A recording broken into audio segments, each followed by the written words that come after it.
one negative thought can end a marriage. One negative thought can destroy your Zango business.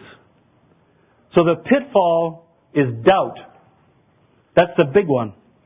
The pitfall is doubt. And it just takes one negative thought. We had this lady who was just really doing great in her business as a 5K. And she was signing people up and she was sponsoring people and it wasn't growing as fast as she wanted. Anybody in here have a business like that? Does anybody here have a business that's growing faster than they want? Come on up. No, there wasn't anybody. So we all have this kind of built-in perception, don't we? We all kind of have expectations that are perhaps not based in any kind of reality. What makes you think your business isn't growing just the way that it should already? I mean, why? You're comparing yourself with other people. I'm telling you what. You'll compare yourself with me or somebody else that you know. And you think, oh, wow, they've reached Premier in a year and I'm sitting here as a 5K. I must not be doing something right. Or maybe I can't do this. Or the moon is in the wrong corner and I'm just going to quit, right? You know what I'm saying? And it just only takes one experience. Maybe you call up your neighbor and he says, that's a scam. What the heck are you doing in that? You have two choices when that thought comes to you. Positive or negative. You could say, I don't think so. That's not for me. Or, and you've all watched this happening in your minds. I'm telling you, it's like a runaway horses in there sometimes. Haven't you watched one negative thought lead to another, And then they have their friends, their buddies, their emotions are their buddies. You know, fear and doubt pop in there. Gosh, I have it myself. I know what I'm talking about. I had somebody, one of my leaders, give me a negative on one of the strategies that I've been doing in the last few weeks, and he was negative. Anybody have any negative downline? You know what? I watch my mind pick that up at different times of the day and start to work it all over, and wondered if he was right or not about it. So you've got to guard the door of your mind if you want to become a premier, and watch out for the pitfall. I had a guy up in Canada who was doing fabulous, sponsoring people. And he was going to open up Hong Kong. And he brought in a bunch of people. And he lasted about 39 days. That's it. Suddenly he stopped. And he was deep down in our downline. And I couldn't get a hold of him. He quit. And do you know that downline went on without him? And this huge leg was created underneath him that went all the way to Hong Kong and Richmond, BC, and it was incredible. It went down. It was like amazing what was going on, and the guy had already quit, and it kept on going. And I sat there and I thought to myself, my gosh, that focus and that commitment and that intention that you had that lasted 30 days. If you just could have held your focus for 1 to 2 years and done that same level of activity, you would have never had to worry about anything the rest of your life. And that's when I first learned about the pitfall.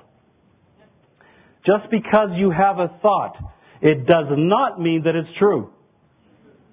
In fact, most of them aren't. Just because you have a thought, it doesn't mean that it's true.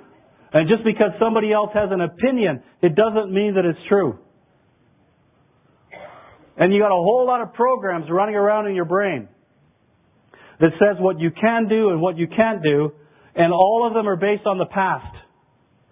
All of those past programs, your failures, your rejections. You know what I'm talking about. Man, I can feel the energy in the room. It's like, oh yeah, those programs that are running in your mind. I know it's depressing, isn't it?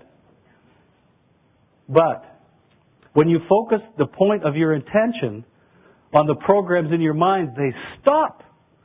They will not run if you're paying attention to them. They stop in their tracks. It's like you shine a light on them. And they go, whoop, got caught. But if you're not paying attention to these programs that are running along and these negative thoughts, and if you've fallen into the pitfall, man, you can lose your entire life in 30 days. So be aware of what's going on inside. And you got to hold your focus. I think we're doing pretty good. You got to hold your focus, right? What is holding your focus means? It means that when that negative program comes into your brain, You say, no. I have a dream. I've made a decision on this. Get the heck out of here. Kick it out, right? That's where your will comes in. How about a super duper technique? I've only done this like once or twice before. I know Dave Hansen was here last year. I started this super duper technique, I would call it, right around the time that we got involved in Zengo. You know, I've been studying the mind and consciousness and energy for a long time and how to sort of start to influence our reality, you know, and learn how to create and draw things. I mean, everybody's heard of the law of attraction, right? And The Secret, right? How many people have seen The Secret? Great stuff, right? It's a great branch of the tree. Powerful branch of the tree, the law of attraction. I don't believe that it's necessarily the whole tree, but it's a great doorway to the tree. If you want to go beyond that, how about something like, what the bleep do we know? That is really out there, right? About how we create things in our mind. Anyway, there's this technique that I learned. Because I think a lot of times when we're dreaming, we're doing like affirmations or something, they're always out there, you know? You don't really ever believe them. And this is like a way of entraining your brain to actually get into the fact that this has already happened, man. So we started doing this, you know? And it's just a tremendous amount of power in it. So if you were to say, I'm a premier, doesn't that sound weak when you're not? Or have a dream of a premier. That's out there someplace. How about this? I have always been a premier.